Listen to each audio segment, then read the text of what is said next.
12వ వచనం నుంచి 12-13 వచనం. ఆయన బలము చేత తన బలము చేత భూమిని సృష్టించెను, తన జ్ఞానము చేత ప్రపంచమును స్థాపించెను, తన ప్రజ్ఞ చేత ఆకాశమును విశాలపరచెను. ఆయన ఆజ్ఞనియ్యగా జలరాశులు ఆకాశ మండలంలో పుట్టిను. భూమి అంతా భాగములో నుండి ఆయన ఆవిరి ఎక్కజేయను. వర్షము కలుగునట్లుగా ఆయన మెరుపులు పుట్టించును. తన ధనాగారములో నుండి గాలిని రావించును. హల్లెలూయా.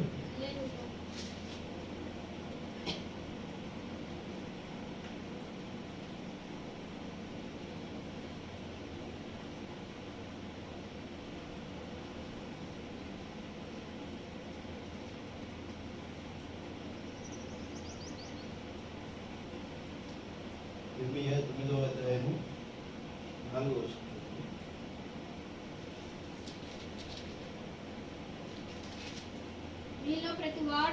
మీలో ప్రతివాడును తన పొరుగువారి విషయమై జాగ్రత్తగా ఉండవలెను. ఏ సహోదరునైనను నమ్మకుడి, నిజముగా ప్రతి సహోదరుడును తంత్రగొట్టయు తన సహోదరుని పంపముంచును. ప్రతి పొరుగువాడును కొండెములు చెప్పుటకై తిరుగులాడుచున్నాడు. సత్యము పలకగా ప్రతివాడును తన పొరుగువారిని వంచించెను. అబద్ధములాడుట తన నాలుకకు అభ్యాసం చేయుచున్నారు. ఎదుటివారిని తప్పులు పట్టవలని ప్రయాసపడుతున్నారు. నీ నివాస స్థలములో కాపట్యము మధ్యనే ఉన్నది. వారు కపటలై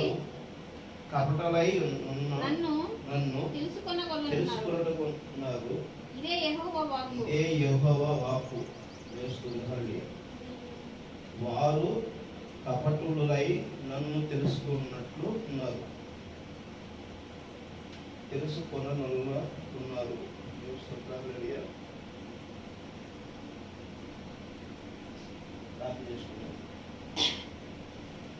పరలోకమున తండ్రి, పరిశుద్ధ తండ్రి, ప్రభువైన యేసయ్య, మీకు వందనాలు చెల్లించుకుంటున్నాను.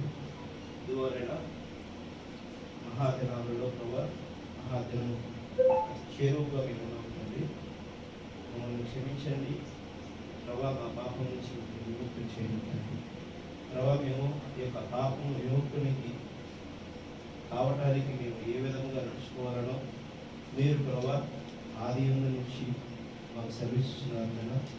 కానీ ప్రభువా, మేము అటు విషయాలను జ్ఞాపకం చేసుకునక వాటిని అనుసరించక మీ యొక్క వాక్యములకు గౌరవయ్యి మీ యొక్క నిత్యజీవమును మేము పొందుకోలేక మరి ప్రభువా ప్రశ్నలపై ఉన్నాను తండ్రి. అసత్యములోను అవినీతితోనూ ప్రభువా నిత్యజీవముకు దూరమయ్యి జీవిస్తున్నటువంటి మమ్మల్ని మరణములకు చేరక మీరు ప్రభువా మమ్మల్ని నడిపించడానికి మా కోసమే కలవలసిన రక్తం చిందించిన దేవుడే ఉన్నాను. మా పాప క్షమాపణ నిమిత్తం ప్రభువా మీరు బలియాగం చేసి ఉన్నారు. ఎదుగోనైనా ఆ బలియాగం మరి మా కొరకు చేయటం కొరకు ప్రభువా మరి మా సహోదరులు యూదులు ప్రభువా వారిని మీరు ప్రేమించిన విషయాన్ని గమనించుకోలేక వారిని మీరు రక్షించడానికి వచ్చినందుకు వారు తెలుసుకునక తప్పిపోయిన తండ్రి. ఆ తప్పిపోయిన వారి అందరినీ కూడా మీరు వెతికి రక్షించుకున్నట్టుకే మీరు వచ్చి ఉన్నారు తండ్రి.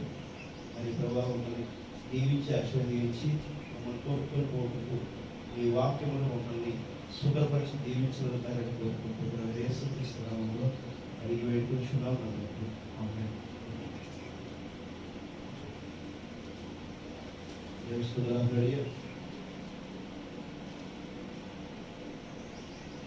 దేవుడు మన మధ్య నిత్యంగా జీవించి ఉన్నాడని మీరు అనుకుంటున్నారా?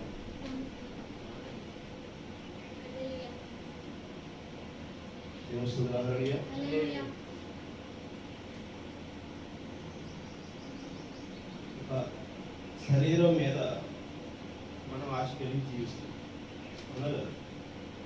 అవునా అవునా? చాలా వెనకబడిపోయి ఉన్నావు, ముద్ర వేసుకున్నావు, వంకబట్టిలాగా చిగురులాగా అక్కడే ఉన్నావు. అర్థమవుతుందా? దేవుడు మనకి చిన్న సంఘం, అందరినీ చూసేంత తెలివి జ్ఞానం నాకు లేకపోవచ్చు. దేవుడికి ప్రపంచమంతా తన ఎదురు చూడటానికి అవకాశం ఉంది. అటు జ్ఞానము, అటు చూపు, అటు సూక్ష్మమైనటువంటి పరిశీలన ఆయన ఎరిగి ఉన్నాడు. అందుకనే తను కాపాడాలనుకున్న బిడ్డని మనం ఏం చేస్తూ ఉంటాం? ఆయన ఏం చేస్తూ ఉంటాడు? గుచ్చి పరీక్షిస్తూ సెట్ చేసుకుంటాడు. తెలుస్తుంది హరి దేవుని నామానికి మహిమ కలుగును గాక. అర్థమైందా? మనము ఒకటి ఏదైనా పరీక్షలో పాస్ అవ్వాలంటే, ఉత్తీర్ణత సాధించాలంటే ఏం చేస్తాం? మనం ఏం చేస్తాం? బాగా శిక్షణ పొందాలి. శిక్షణ పొందేటప్పుడు శారీరకమైనటువంటి ఒడిదుడుకులు ఉంటాయి, మానసిక ఒడిదుడుకులు ఉంటాయి, ఆత్మసైన్యం కావాల్సి ఉంటుంది. మనం ప్రతిదీ ఎదుర్కొనేటువంటి జ్ఞానంతో మనము ఉండవలసి ఉంటుంది. దేవుని అర్థమవుతుందా?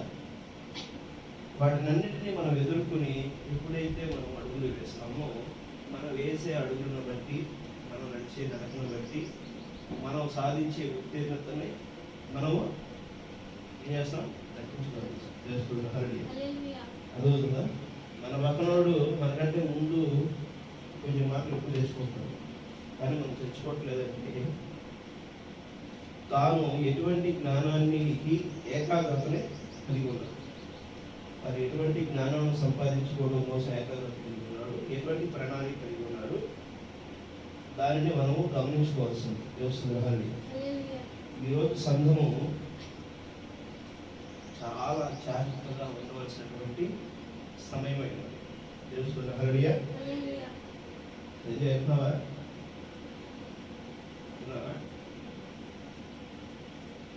సంఘము చాలా జాగ్రత్త కలిగి ఉండవలసినటువంటి ఆవశ్యకత. దేవుని హల్లెలూయా. నేను ఒక విషయాన్ని గమనించుకోవాలి. ఈ కచీపు దీని కాలం వరకు మనకి అవకాశం ఉన్నట్టు వరకు ఉంటుంది. ఉండగా 12 రోజులు, 2 నెలలు, 3 నెలలు వాడేటువంటి తీరుని బట్టి దీనిని నేను ఏ విధంగా యూజ్ చేస్తున్నానో అంతవరకే మనకు ఉంటుంది. దేవుని హల్లెలూయా. అర్థమవుతుందా? తను ఒక వస్తువు మీద, ఆకారం మీద, లేకపోతే ఒక పరిస్థితి మీద ఒక మూఢనమ్మకం కలిగి ఉండి మనం కనుక ఒక నిర్దిష్టమైనటువంటి ఆలోచనతో మనం ఉంటే ఏమవుతామంట? మనం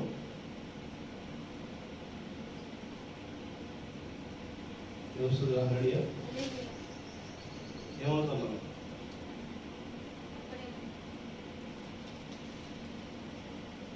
ఏమవుతాం? మనం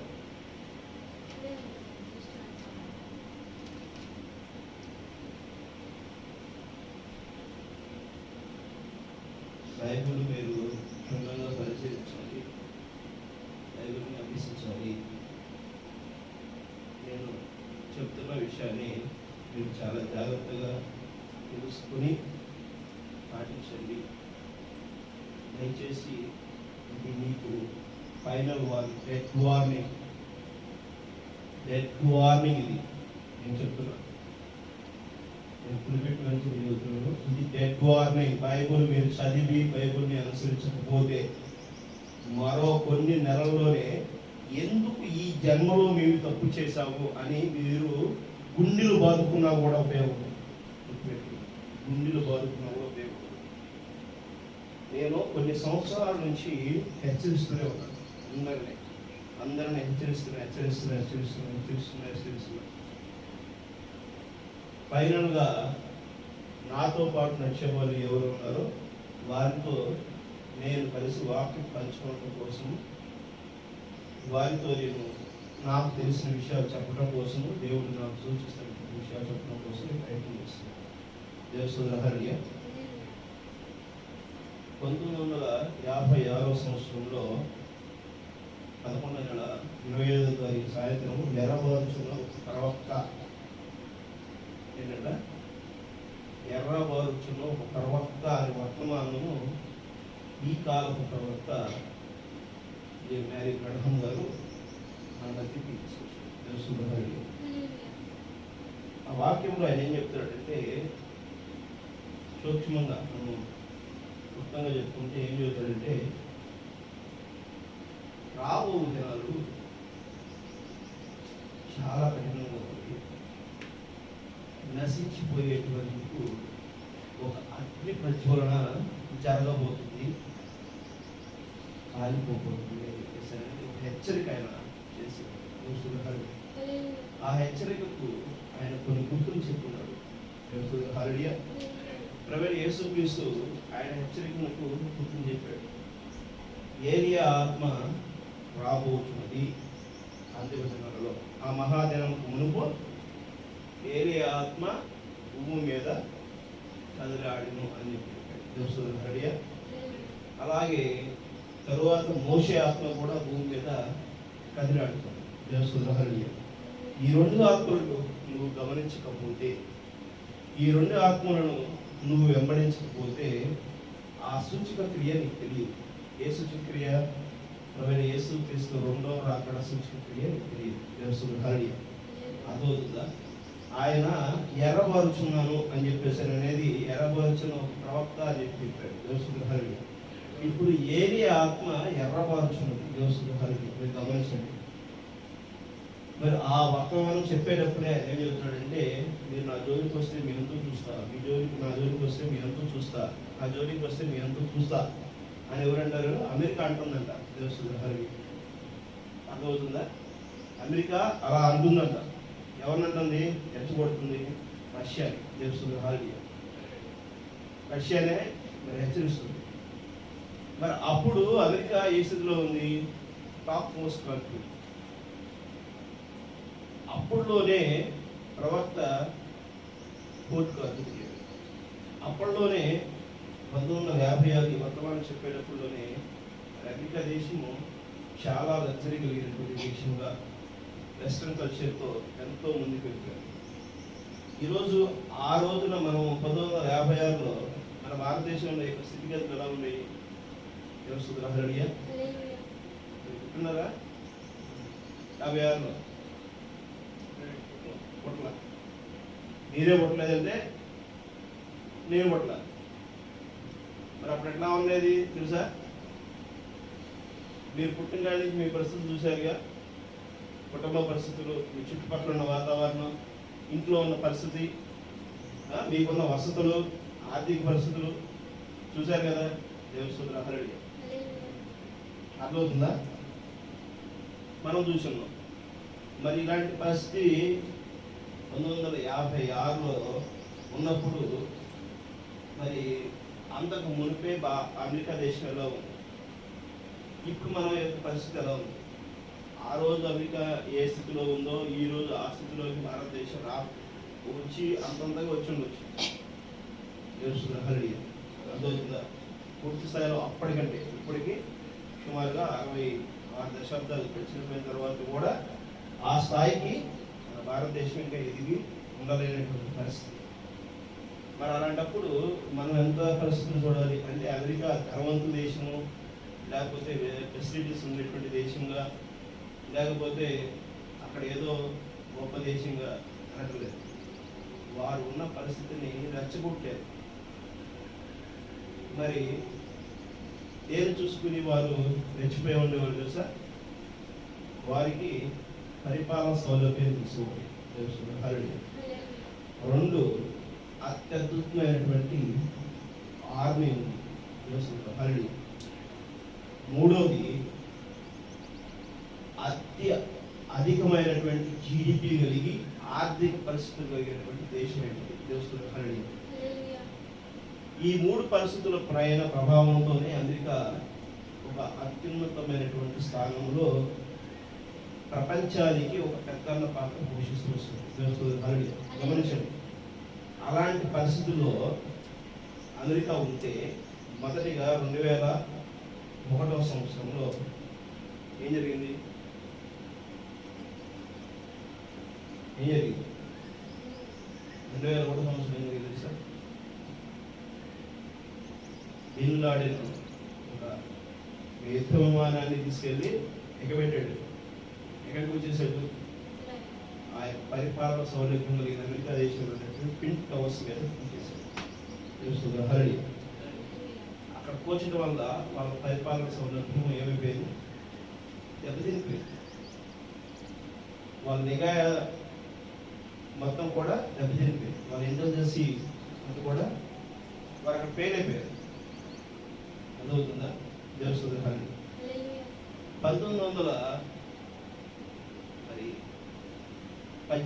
2018 సంవత్సరంలో మరి ట్రంప్ అమెరికా ప్రెసిడెంట్, అప్పుడు అమెరికా ప్రెసిడెంట్, ఆయన ఏం చేశాడు?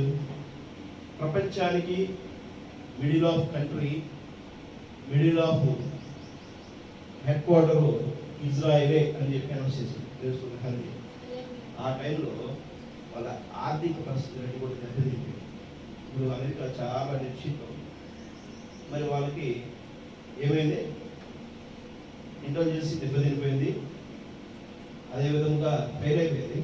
ఇంకోటి వారు ఎలాంటిదాన్ని ఆర్థిక పరిస్థితులు కూడా కోల్పోయారు.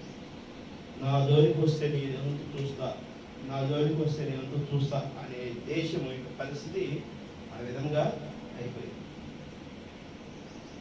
ఇది రెచ్చగొట్టుతున్నప్పుడు ప్రపంచంలో ఏ దిశలో నుంచి ఆ యొక్క దేశం మీదకి వెళ్తుందనేది ఎవరు కూడా గమనించలేనటువంటి పరిస్థితి. ఇది సవాల్ ఎవరు తీసుకున్నారంటే ఈస్ట్ కంట్రీ అయినటువంటి రష్యా మీదే.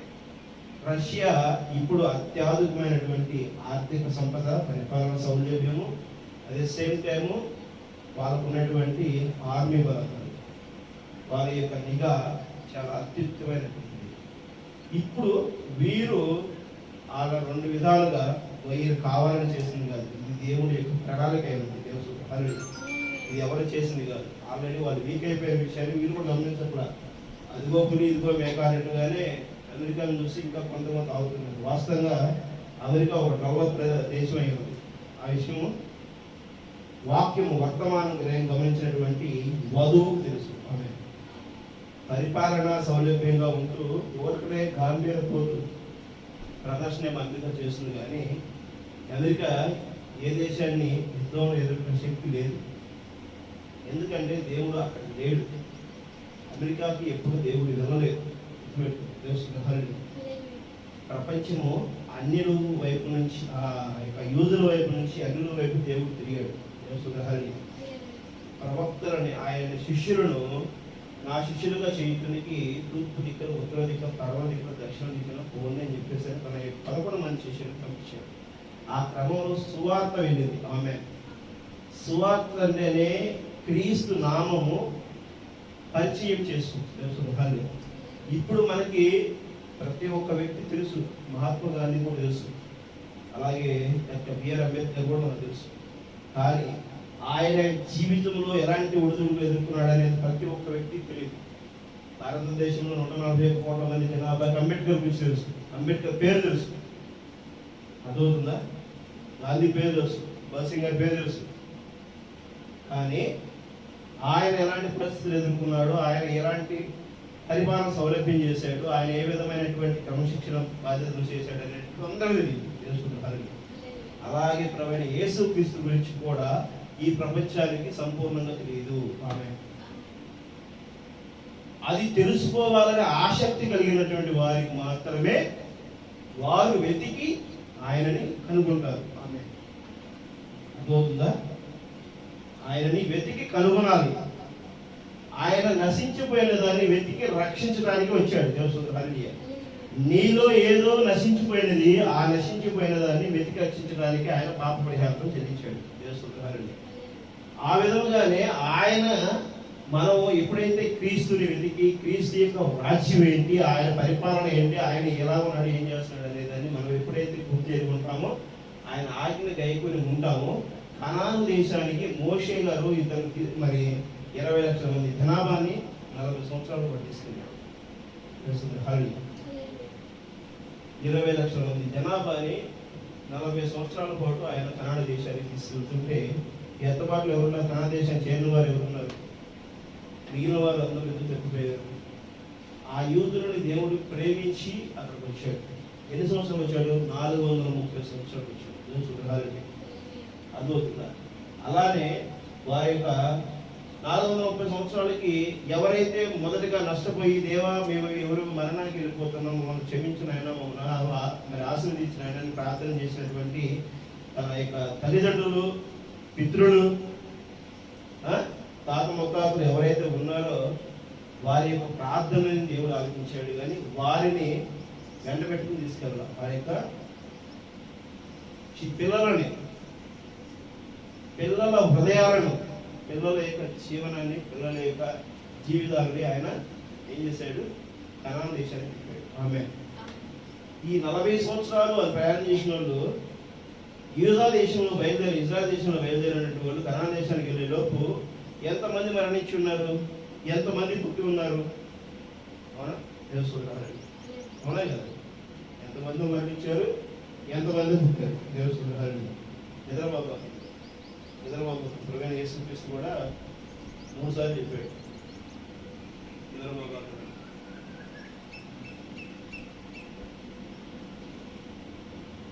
ఈ చెబుతున్న విషయాలు మీకు అర్థం కావట్లేదా? ఏమి జరగబోతుందో మీకు తెలియదా అని చెప్పి ఆయన కూడా 3 సార్లు దిగి వచ్చి చెప్పింది. అలాంటి పరిస్థితుల్లో మనం ఉన్నాం. అమ్మాయి గుర్తుపెట్టుకో. ఇప్పుడు నేను చెప్తున్న దాన్ని మీరు జాగ్రత్తగా గమనించండి. ఎర్రబారుతున్నటువంటి ఆత్మ ఏంటో ముందు గమనించండి. అది ప్రవక్త ఎవరో అనేది మీకు తెలుసుకోండి. అర్థమవుతుందా? ఆ ప్రవక్తని వెంబడిస్తున్నటువంటి వధువు ఈరోజు మోషేని వెంబడించినటువంటి వారు మోషేలాగా, మోషే ఆజ్ఞను కైకున్న వారి ఇద్దరు, ఆ ఇద్దరిని కనాను దేశానికి తీసుకెళ్ళాడు. తెలుసు. మోషే వెళ్ళలేదు. మోషే ఒక మంచి కీపర్ అయ్యాడు. ఆయన ఏ ఆత్మ పడిపోవడానికి, ఏ ఆత్మ మరి నశించిపోవడానికి అవకాశం ఇవ్వనటువంటి ఒక అద్భుతమైనటువంటి కీపర్ అయ్యాడు. ఆయన అందుకనే రక్షించడానికి ఏది అని కాపాడేందుకు, వాళ్ళు పడిపోకుండా పట్టుకుని నిలబెట్టడానికి మోషేని ఇద్దరిని ప్రభువైన యేసుక్రీస్తు మూడవసారి మన మధ్యకి తీసుకురావడం కోసం ఆయన ఇష్టపడుతున్నాడు. తెలుసుకున్నాడు. ఆ ఆత్మ మన మీద అలవాడిచింది. తెలుసుకున్నాడు. మన మధ్యకి తీసుకురావడం కోసం చూస్తున్నాడు. ప్రతి వారం మీకు చెప్తున్నాను, వర్తమానం ఎంతో క్లియర్గా మీ మధ్య తీసుకురావడం కోసం నేను నా ప్రయత్నం చేస్తున్నాను. ఇంకా మీకు అర్థం కాకపోతే ఇదిగో నాకు అర్థం కావట్లేదు చెప్పండి అని చెప్పి నేను చెప్పాలి, అడగాలి. ఇదేంటి, ఈ వాక్యం ఏంటి, ఈ వాక్యంలో ఇక్కడ ఎందుకు చూసేయండి అని చెప్పి అడగాలి. ఎందుకంటే ప్రభువైన యేసుక్రీస్తును కూడా తన యొక్క శిష్యులు అడిగారు, ఏలియా ఎలా వస్తాడు ప్రభువా? ఏలియా ఎలా వస్తాడు ప్రభువా అని చెప్పేసి చూడండి. 17:10-11.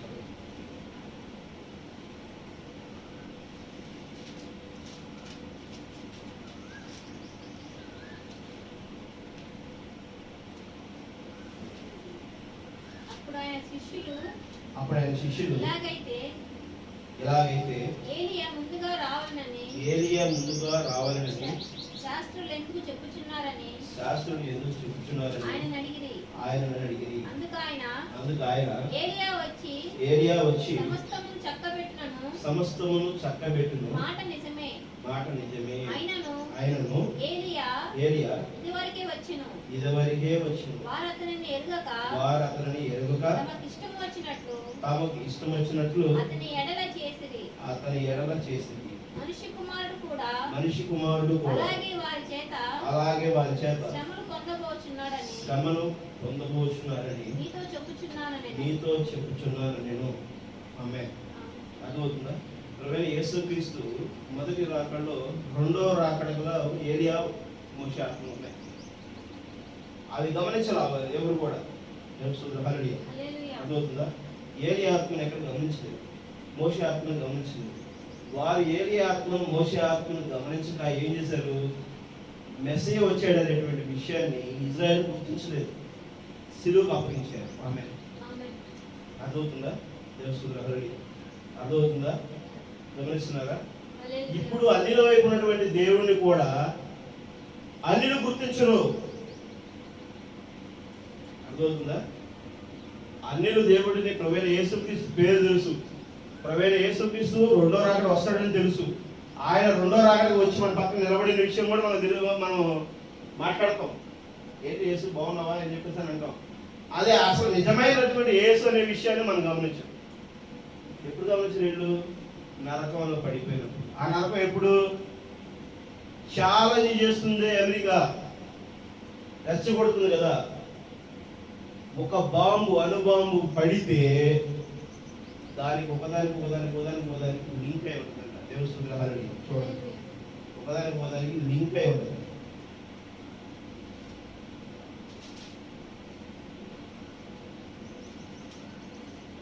మలాకి గ్రంథము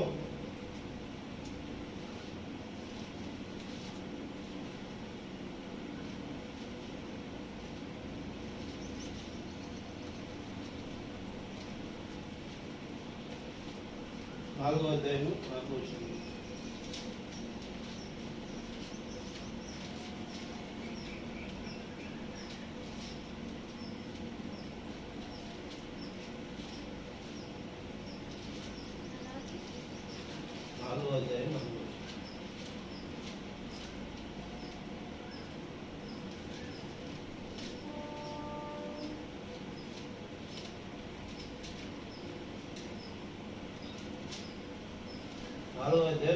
నాలుగో అధ్యాయము 1వ వచనం. మలాకి గ్రంథం 4వ అధ్యాయం 1వ వచనం.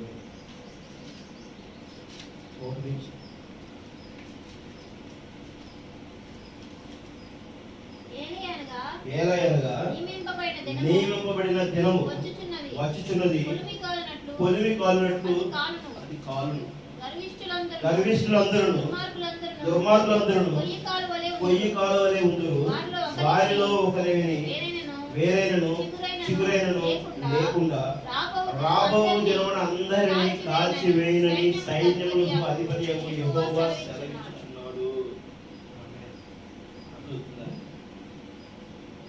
ఆ దినం వచ్చేటప్పుడు అంట కొలిమి కాలు అన్నట్టు అది కాలును. గర్విష్ఠులందరూ దుర్మార్గులందరూ కొయ్యి కాలు వలె ఉందురు. వారిలో ఒకరికి వేరేనను చిగురైనను లేకుండా రాబో దినం కాల్చివేయను. ఒక చోట రగులుకుంటా దేశాలలో యుద్ధ వీరులు, ఈ యుద్ధ విమానాలు, ఆ యుద్ధ సన్నాహాలు పెరిగిపోతున్నాయని అవునా? ఇది గమనిస్తున్నారా? ఇంకా మీకు ప్రార్థన చేయలేదు కదా? పూజిస్తున్నారా? మీరు దేవుని పూజిస్తున్నారా, ఆరాధిస్తున్నారా? తెలుస్తుందా మీకు? దేవుణ్ణి ఆరాధించడం అంటే మనసారా విశ్వమంతా వ్యాపించినటువంటి దేవుడిని నువ్వు ఎప్పుడు ప్రతి క్షణం ప్రభువా నన్ను క్షమించినైనా, నన్ను నడిపించినైనా నేను ఏ తప్పు చేస్తున్నానో ఆ తప్పుని ప్రభువా మరలా చేయకుండా నశింప చేసి నేను సరైన మార్గంలో నడిపించినైనా అని చెప్పి ఆరాధిస్తున్నారు. పూజించటం అయితే నువ్వే ఉన్నావనైనా, నువ్వే నన్ను రక్షించినైనా, నేను తప్పునిచ్చి నాకు ఎవరున్నారు అదే చెప్పేసరి మనం ఒక రూపాన్ని, ఒక వస్తువులో, ఒక ప్రదేశాల్లో, ఏదో ఒక దాని పదార్థంలో మనము ఆరాధిస్తూ ఉంటాం, పూజిస్తూ ఉంటాం. పూజకి ఆరాధనకి రెండింటికి వ్యత్యాసం అయ్యింది. ఇప్పుడు ఏ పరిస్థితిలో ఉంది సంఘం? సంఘంలో పాస్టర్ దండం పెట్టే పరిస్థితిలో ఉంది. నా చర్చి గొప్ప, నా చర్చిలో అద్భుతాలు జరుగుతాయి, నా చర్చిలోనే దేవుడు ఉన్నాడు అనే పరిస్థితిలో ఉంది. మా సంఘంలో అందరు పెద్ద అందరూ ఉన్నారు. మాకు ఏ సమస్య వచ్చినా సరే అట్లా చేసేస్తారు. ఇక్కడ క్రీస్తు కాదు కనబడుతుంది. ఒక గుర్తుపెట్టుకోవాలి, సంఘం గమనించి. ఇక్కడ క్రీస్తు కాదు కనబడుతుంది, నీ యొక్క స్థితి, స్థాయి, పరిస్థితి నువ్వు ఆల్రెడీ నిర్ధారించినటువంటి ఒక పరిస్థితే ఉంది. అర్థమవుతుందా?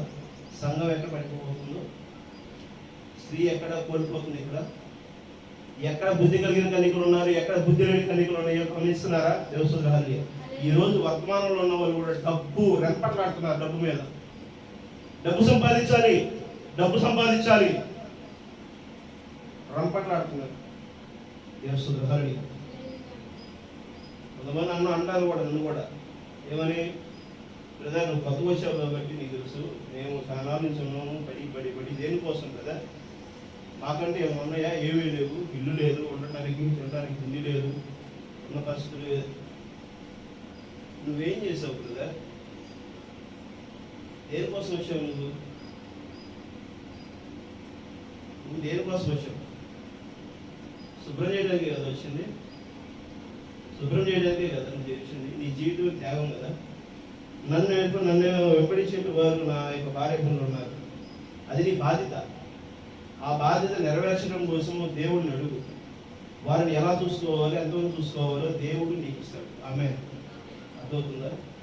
కానీ మన సొంతంగా సంపాదన వైపు, మన సొంతంగా ఆలోచనలన్నీ కూడా మన జీవన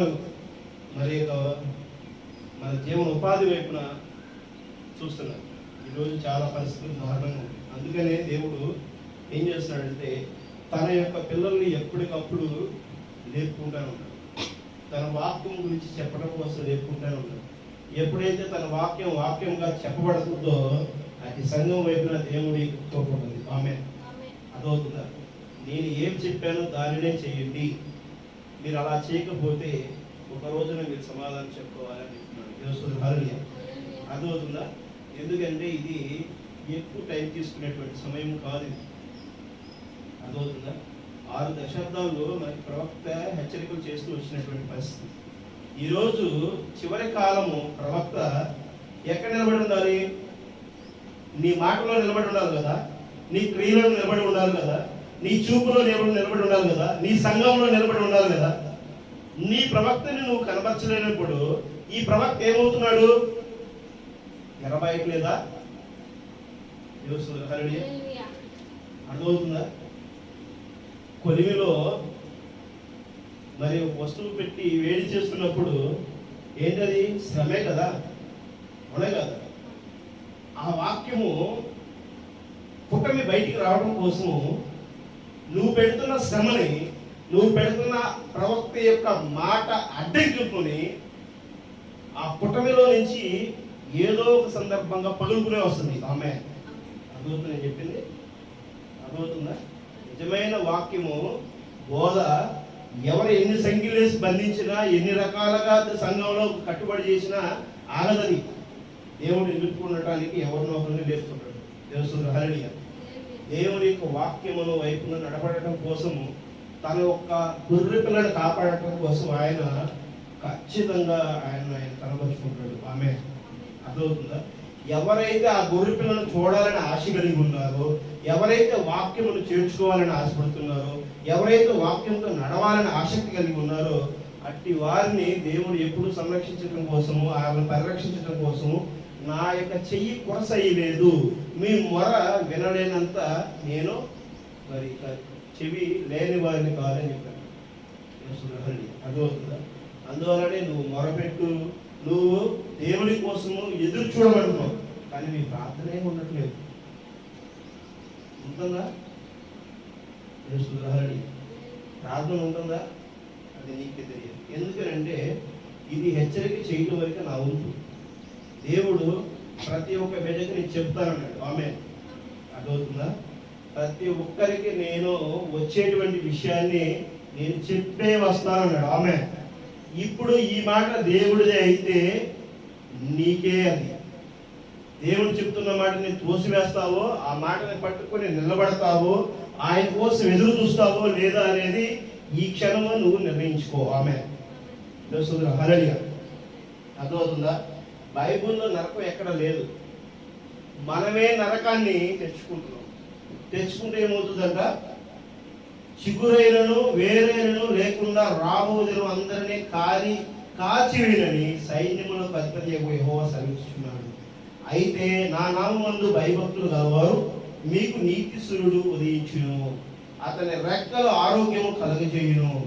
కనుక మీరు బయలుదేరి కొవ్విన దూడలు గంతులు వేయనట్లు గంతులు వేయుదురు. తెలుస్తుంది హల్లెలూయా. అర్థమవుతుందా? తెలుస్తుంది హల్లెలూయా. ఇక దేవుని యొక్క గొప్ప పరిస్థితులు అప్పుడు కొలిమి పుటములో మనల్ని శుద్ధి చేస్తుంది. తెలుస్తుంది హల్లెలూయా. కరోనా టైంలో నాకు కరోనా వ్యాపించింది.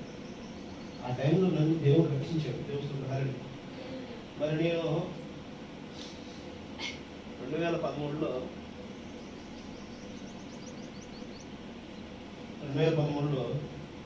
నా కుమార్తె సంధ్య జన్మించినప్పుడు చాలా ఆనందించాను. రెండో రోజు డాక్టర్ గారు చూసి పాప ఏదో కొంచెం తేడా ఉంది, పిడియాట్రిక్ డాక్టర్ దగ్గర తీసుకున్నాడు, పిల్లల వైద్యుల దగ్గర తీసుకెళ్ళి పరీక్షించండి అని చెప్పారు. సరే అని చెప్పి పరీక్షించడానికి తీసుకెళ్ళాను. చూస్తే ఆ డాక్టర్ ఏం చెప్పాడంటే 6 నెలలు గడిచేంత వరకు ఈ పిల్లల పరిస్థితిని చూసి నిర్ధారణ చేయలేము, 6 నెలల తర్వాత చూద్దాం, అప్పుడులో ఏదైనా మార్పు వస్తే వచ్చినట్టు, లేదంటే ఎవరైనా చేయలేము. హాలిడే అప్పుడు పాప ఎలా ఉంటుందంటే తల్లిపాలు తాగే పరిస్థితుంది. పాప ఎలా ఉంటుందంటే ఎగరికి విరిగి ఇచ్చుకుంటా ఉంది, తలకాయి వెనకవైపు నుంచి కాళ్ళ దగ్గర తీసుకెళ్ళిపోయే పరిస్థితి, చేతులు పెట్టి అనుకోవటము, ఇలా అది మంచానికి పరిమితం అవుతుంది అనేటువంటి పరిస్థితి డాక్టర్ చెప్తుంది.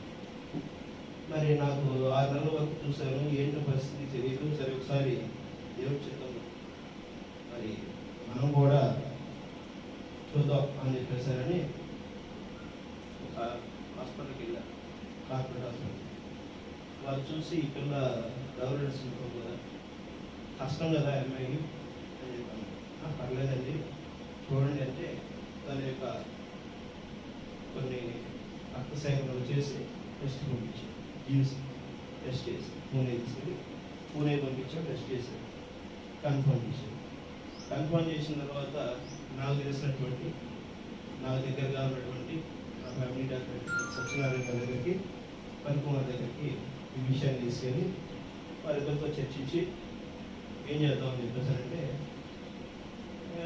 పనికుమార్ అనేది ఫిజియోథెరపిస్ట్ కాబట్టి ఆయన ఎండి జనరల్ సత్యనారాయణ గారి మాటనే ఫైనల్గా తీసుకుంటే బాగుంటుంది అని చెప్పేసి అది చెప్తే, పిల్లల విషయం కాబట్టి మనం సైకాలజికల్గా కొన్ని ఆలోచనలు తీసుకోవాలి, నాకు తెలిసినటువంటి డాక్టర్ ఉన్నాడు ఆయన దగ్గర అని చెప్పేసారని ఆయన రిఫర్ చేసిన విధంగా ఒక పీడియాట్రిక్ తిన్నాం.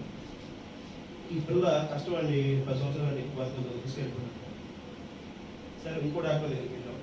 ఇంకో డాక్టర్ దగ్గరికి వెళ్ళినప్పుడు ఆయన కూర్చోబెట్టి, నువ్వు ఏం చేస్తున్నావు, ఎంత సంపాదిస్తున్నావు, పిల్లల భవిష్యత్తు ఏంటి, పిల్లలకి ఆర్థికంగా నువ్వు నిలదొక్కుకోకపోతే ఆర్థికంగా నువ్వు పరిస్థితి ఏంటంటే, నేను సంపాదిస్తే ఏం తినలేని పరిస్థితి, అంటే సొంత ఇల్లు లేదు, సొంత పరిస్థితి లేదు, ఏమీ లేదు, నాకంటే ఏమీ ఆధారం లేదంటే, నేను ఏ రోజు అది సంపాదిస్తేనే నేను ఒక చిన్న ఉద్యోగం చేసుకుంటాను, ప్రైవేట్ ఉద్యోగం చేసుకుంటాను అని అంటే, సరే నీ సొంతంగా ఏదో ఒకటి వ్యాపారం చేసుకుంటాను, నువ్వు వృద్ధి చెంది ఆర్థికంగా స్థిరపరచబడితేనే దేవుడు నీకు ఏదన్నా నీకు మంచిగా ఉంటుంది, భవిష్యత్తు బాగుంటుంది అని చెప్పేసారని ఆయన సలహా ఇచ్చాడు. కానీ అప్పటికి ముందు నాకు పరిస్థితి జరిగింది. నా పిల్లడి విషయంలో హెల్త్ ప్రాబ్లం వస్తే నేను ఎన్నో హాస్పిటల్ తీసుకెళ్ళాను, 6-7 హాస్పిటల్ తిప్పిన తర్వాత ఈ కష్టం తీసుకెళ్ళిపోండి అని చెప్పేసానని డాక్టర్ చెప్పారు. నాకున్న ఆర్థిక పరిస్థితి మించి లక్షల్లో ఖర్చు పెట్టినప్పుడు కూడా అప్పులు చేసి కూడా ఖర్చు పెట్టినప్పుడు కూడా దేవుడు నా యందు ఉన్నాడు, నేను అక్కడ కరెక్ట్గా గమనించాను. రెండింటిలో వేరే చేసి చెప్తున్నాను, దేవస్థుల హరణ్య నా సాక్ష్యమే చెప్తున్నాను, వేరే ఏది కాదు.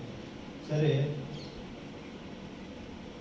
దేవుడు చెప్పినట్లుగానే నేను ఇక పిల్లల్ని తీసుకుని హాస్పిటల్కి ఏదైతే ప్రభావ నీ చిత్తమే అని చెప్పి ఆయన చేతికి అప్పగించుకొని ఆయనకి ప్రార్థన చేసుకున్నాను. ప్రభువా, నేను ఏ తప్పు చేసి ఉండాలని అనుకోవట్లేదు, ఒకవేళ తప్పు చేసి ఉంటే నేను క్షమించినైనా, మరి నేను ఎక్కడ తప్పు చేశానో నన్ను నేను పరీక్షించుకొని మీ చిత్తానుసారంగా నడవడానికి నాకు అవకాశం ప్రభావ, నాకు ఒక గొప్ప సాక్ష్యం మీ చిత్తమైతే వినాయనా అని చెప్పేసి నేను ప్రార్థన చేసుకున్నాను. నన్ను అడిగావా, నేను అప్పుడు 9 ఏళ్ళ రాత్రి 9 ఆ టైంలో అది మంగళగిరి ఎన్ఆర్ఐ హాస్పిటల్ నుంచి బయలుదేరి గుంటూరు సియోని మందిరం దగ్గరికి వెళ్ళి ప్రార్థన చేసుకున్నాను. వెళ్తే అక్కడ ప్లేస్ ఉంటే రోడ్డు మీద కూర్చొని ప్రార్థన చేశాను. రోడ్డు నేను ఇప్పటికే నీకు ఆశీర్వదించాను కదా, ఇంకే ప్రార్థన చేస్తున్నావు అనే స్వరం ఏర్పడింది దేవుని గ్రహాలు. ఆ యొక్క స్వరంతో నేను సంతోషంగా పిల్లలు తీసుకుని వచ్చేసాను. ఒక కారోడు మాట్లాడుకుని 6,000 తీసుకొచ్చి పొద్దున్నే ఖననం చేయాలనేటువంటి ఏర్పాట్లు కూడా చేసేటువంటి పరిస్థితి. మరి ఆ రోజున బిడ్డకి ఏం కాలేదు. ఆ మరుసటి రోజున 10 మంది సహోదరులతో కూర్చుని ఉన్నప్పుడు సహోదరుడు చెప్పారు, పుట్టపర్తి తీసుకెళ్ళండి, అక్కడ పెయింటింగ్ పెట్టి కదా, నీకు ఆర్థిక పరిస్థితి వేరేస్తున్నాము, తీసుకెళ్ళని అంటే సరేనని చెప్పి మేము పుట్టపర్తి తీసుకెళ్ళడానికి అప్పుడు సీఎం శ్రీ గారు ఉన్నారు. ఆయన బావగారైనటువంటి స్థానికుడే ఉన్నాడు. ఆయన సపోర్ట్ తీసుకొని కొంతమంది యొక్క రికమెండేషన్తోనూ మా ఆఫీస్ వారి రికమెండేషన్తోనూ ఆడికి వెళ్ళడానికి ప్రయత్నం చేసుకునే క్రమంలో స్నేహితుడు చెప్పాడంటే, దేవుడికి నువ్వు దగ్గరగా ఉంటావు, దేవుడి చిత్తానుసారం నీకు ఆశ్రయించబడతావు కదా, నువ్వు ప్రార్థన చేయాలి. ఆ రోజు ప్రార్థన చేయడానికి ఆ ఇంట్లో వాళ్ళందరూ కూర్చోబెట్టి, పిల్లోడు బతికితే మీరు అందరూ మారుతారా, దేవుడిని నమ్ముతారా, విశ్వసిస్తారా అని అందరూ కూర్చోబెట్టి అడిగినప్పుడు, దేవుడు నిజంగా మారితే, దేవుడు నిజంగా మనకు ఆశీర్వదిస్తే పిల్లోడు బతికితే మారతాం, లేకపోతే బట్టలు తీసి చెప్పి కట్టేసుకుంటాం అన్నటువంటి మాట కూడా సంవత్సరాలు ఈరోజు ఇమ్మాన్యుడిగా మారినటువంటి మాట్లాడారా మీరు మాట? లేరు ఇక్కడ, మీరు ఉంటున్నారు. ఇమ్మంది ఏం చెప్పాను?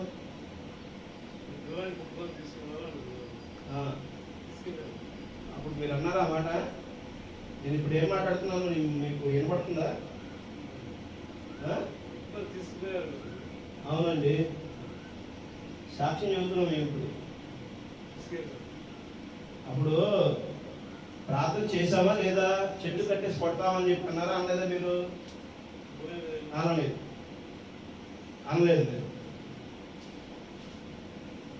మీరు అనలేదు. పుట్టపర్తి తీసుకెళ్ళారు. పుట్టపర్తి ఏం జరిగిందండి? పుట్టపర్తి ట్రీట్మెంట్ జరిగిందా?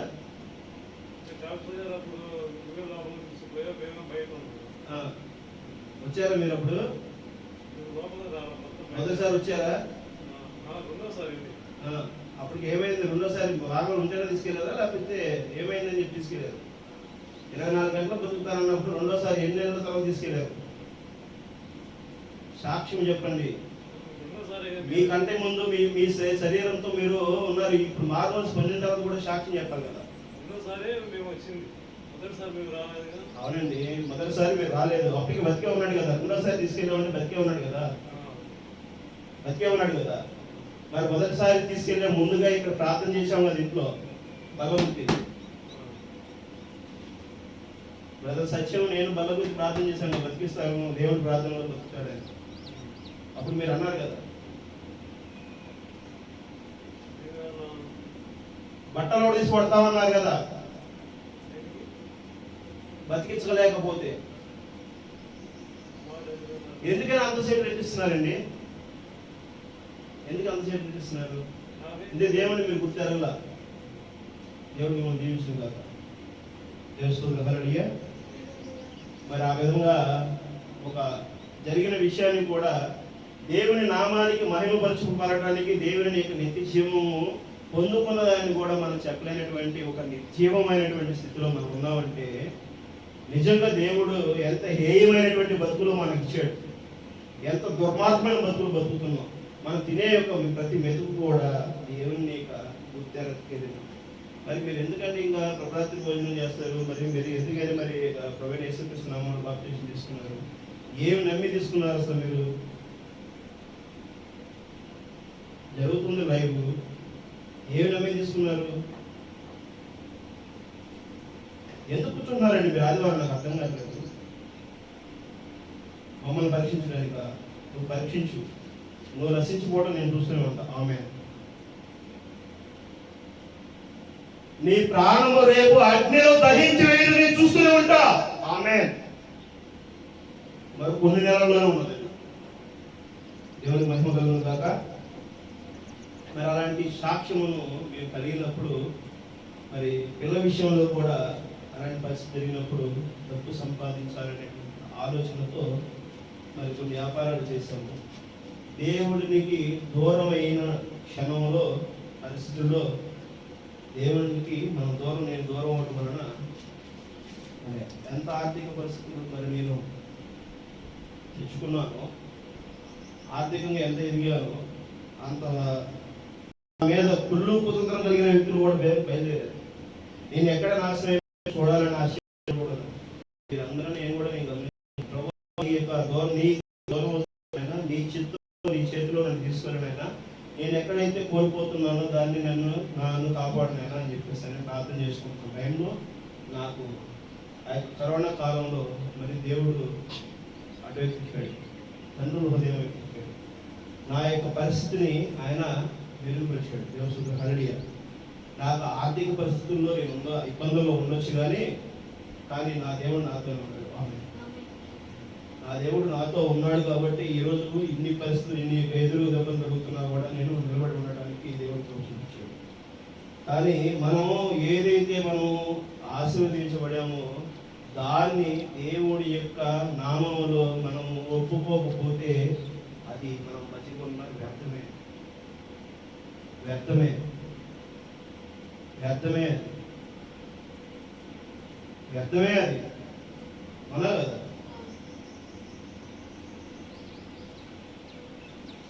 ప్రపంచంలో చాలా పందులు, కుక్కలు, ఎద్దులు, ఏనుగులు, పందులు అన్నీ కూడా తింటున్నాయి. మనం కూడా తింటున్నాం. అన్నీ బతుకుతున్నాయి, మనం కూడా తింటున్నాం. అన్నిలో బతుకుతున్నారు, మనము బతుకుతున్నాం. సంఘంలో ఉన్న దుర్భేద ఆలోచనలు కలిగిన వాళ్ళు ఉన్నారు, మనం బతుకుతున్నాం. ప్రవక్త కూడా కొన్ని విషయాలు చెప్తా ఉంటాడు. డబ్బు కోసం ఆలోచించేవాడు డబ్బు కోసం ఆలోచిస్తూ అంటాడు. వాడు చెప్తాడంటే డబ్బు మనం సంపాదించుకోవాలయా, మన బతకడానికి, మనం చేసుకోవడానికి అని చెప్పేసి అన్నీ చెప్పి వేరు సంఘంలో ఉన్న పరిస్థితి అది. డబ్బు లేకపోతే ఎట్లా బతుకుతున్నాయా నువ్వు డబ్బు సంపాదించుకోవాలి కదా, నువ్వు ఆర్థిక పరిస్థితి మెరుగుపరుచుకోవాలి కదా.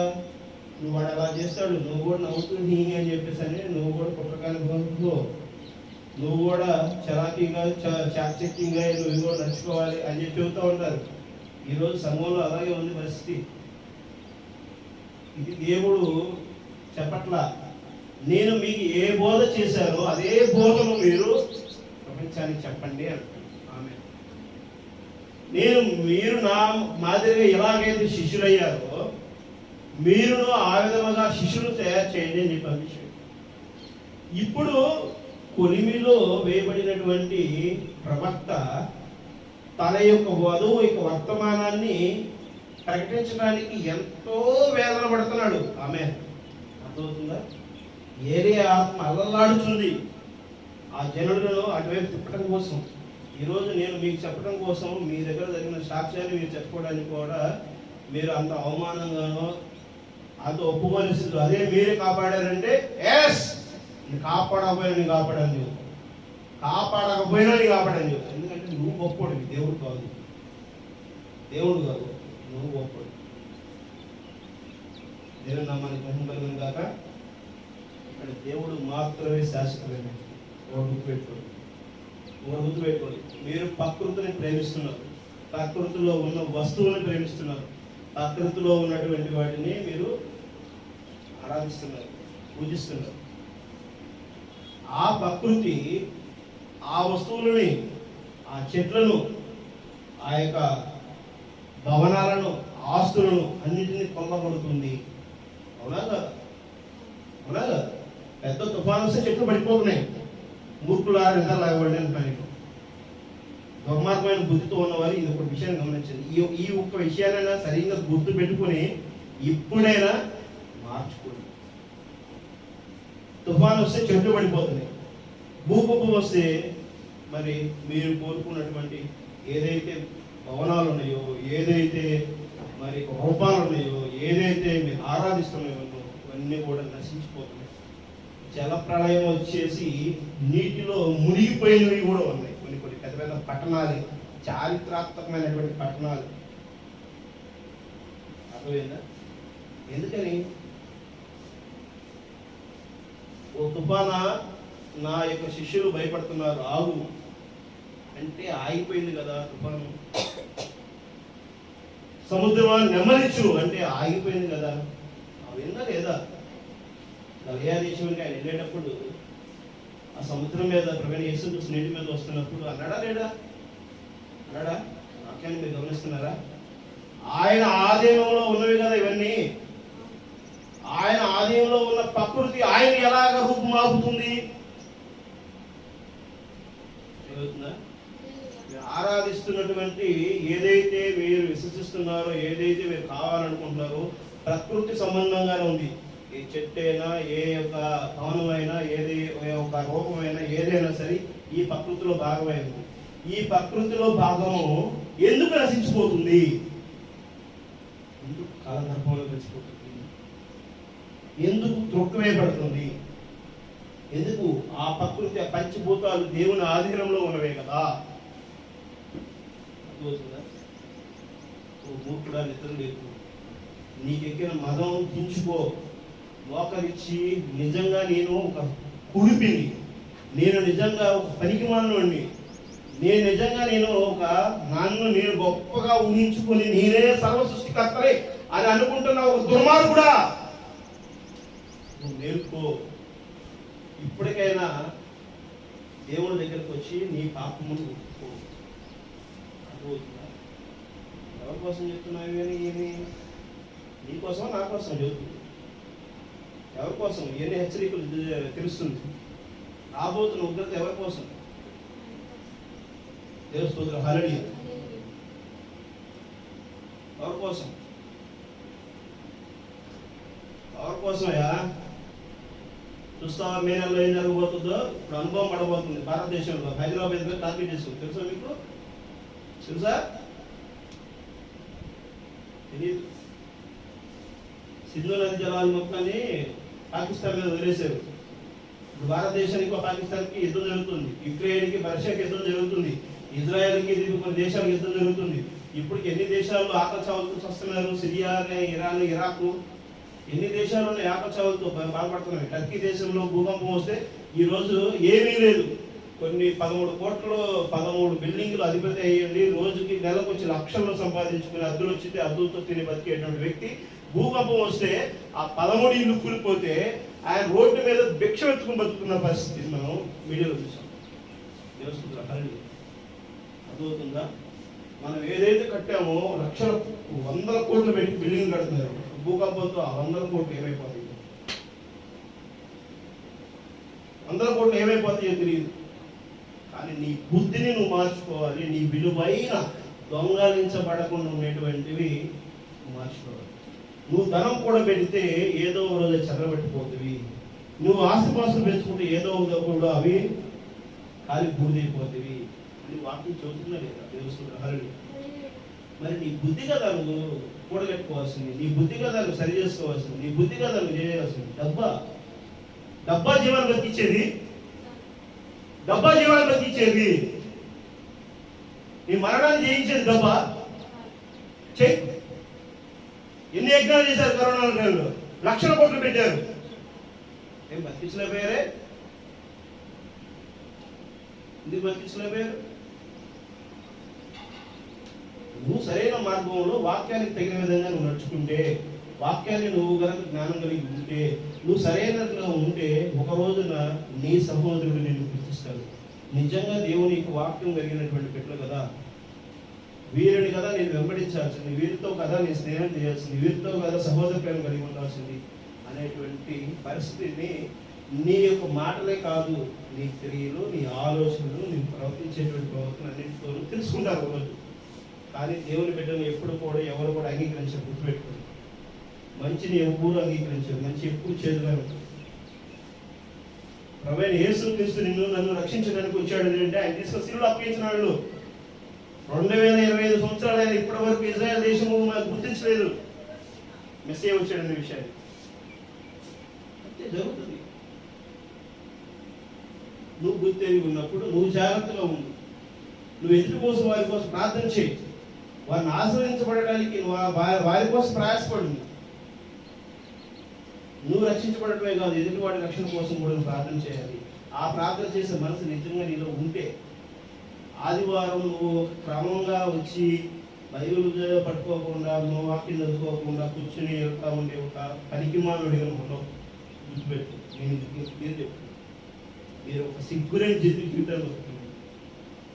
వాక్యం చదవకుండా, బైబిల్ చదవకుండా, మరి ప్రార్థన చేసుకోకుండా నువ్వు ఎంతమంది బతికేందుకు? చచ్చిపోక ఎవరి కోసం ఆయన బతికేది? క్రీస్తు నీలో కనపరచబడలేనప్పుడు సిగ్గులేని బతుకు మీరు ఎందుకు బతుకుతారు? రోషం లేదా మీకు? రోషం లేదా? రోజు తినడానికి ఉన్నారే, ఆ వాక్యం తినరా మీరు? వాక్యం తినరా మీరు? నీ వాక్యము నీ ఆత్మ రక్షించబడుతుంది. నీ శరీరము నువ్వు ఎంత తిన్నా సరే రోగాలు తెచ్చుకోవడము, ఒక రోజు మరణానికి అప్పగించుకోబడటానికి ఆ శరీరమే. కానీ నీ యొక్క వాక్యాహారం నువ్వు భుజిస్తే నిత్య జీవంలోకి వెళ్తాను. గుర్తుపెట్టుకో. ఆ నిత్య జీవంలో నీకు ప్రవేశించడానికి నీకు అడ్డంగా ఉన్నటువంటి ప్రతి ఒక్క దాన్ని నువ్వు ఏం చేస్తావు? అణచివేయి, త్రోసివేయి. ఫస్ట్ నువ్వు రోజు కావాలంటే తినడానికి నీ టైం కుదరట్లేదు, ప్రార్థన చేసుకోవడానికి ఆ టైం అంతా నీకు ఫిల్ చేస్తుంది, అది మానే తినబోదు. ప్రార్థనకి ప్రయారిటీ ఇవ్వండి. దేవుని వాక్యం కోసము తొందరపడండి. ఇది ఏప్రిల్ అయిపోవస్తుంది, చివరి వారంలో మనం మేలో గెలబోతున్నాం. భయంకరమైన పరిస్థితులు చూడబోతున్నారు. చూడండి కావాలంటే. నేను ఇప్పుడు కాదు, మొదటి నుంచి చెప్తున్నాను. గడిచిన కొన్ని నెలలు, కొన్ని వారాల క్రితం కూడా మీకు చెప్పాను. నాకు 2026 దర్శనం వేరుగా వచ్చి ఉన్నది. ఒకవేళ నేను లేకపోతే అది దేవుని చిత్తం అయితే అవ్వచ్చు. చీకటి కాలం చూశానని చెప్పాను. 2026 చాలా చీకటి కాలంలో ఉంది. దేవస్తుద్రహరణి, ఇది నిజం. దేవస్తుద్రహరణి. ఒకవేళ నేను ఉంటానా లేదా అనేది నాకు తెలియదు, కానీ 26 చీకటి కాలంగా ఉంటుంది. 26 నుంచి 32 వరకు కూడా గమనించండి. దేవస్తుద్రహరణిగా ఇది ఎలా ఉంది ఏంటి అనేది దేవుని చిత్తానుసారంగా మనల్ని గమనించుకోవాల్సిన పరిస్థితి ఉంది. భయంకరమైన దినాల్లో మనం రాబోతున్నాం. మరి ఎత్తవాడికి దగ్గరగా ఉన్నాము. దేవుని చిత్తం అయితే ఎత్తవాడిలో మనం వెళ్ళడం కోసం ప్రార్థనతో మనము సరి చేసుకోవాలి. ఎదుటి వారిని కూడా కాపాడటం కోసం ప్రయత్నం చేయాలి. దేవస్తుద్ర హల్లెలూయా. తండ్రుల హృదయం వైపున మనం తిప్పబడాల్సినటువంటి కాలం ఏమన్నది ప్రవక్త చెప్తున్నటువంటి విషయం మీరు గమనించాలి. దేవస్తుద్ర హల్లెలూయా. ప్రార్థన చేసుకోండి.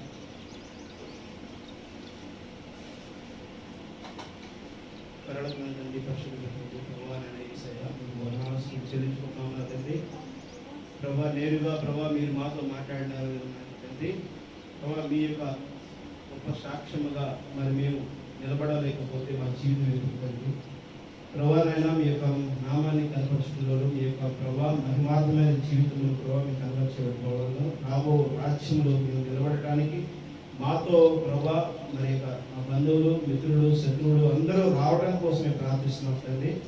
ఎవరైతే వారి అవసరాల కోసం ప్రార్థిస్తున్నారో వారందరినీ మీరు ఆశీర్వదించండి. వారి కుటుంబంలో శ్రేయస్కరమైన దినాలను ప్రభావ మీరే కనపరచండి అయినా. ప్రభావ మరి ఆ కుటుంబాల్లో ఆరోగ్యాన్ని దయచేయండి, ఆర్థిక పరిస్థితిని మెరుగుపరచండి అయినా. ప్రభావ ప్రతి ఒక్కరి కోసం ప్రార్థిస్తున్నారు. మీ ప్రభావ దయచేయగలుగుతారని కోరుకుంటున్నారు. యేసుక్రీస్తు నామములో అడిగి వేడుకుంటున్నాము.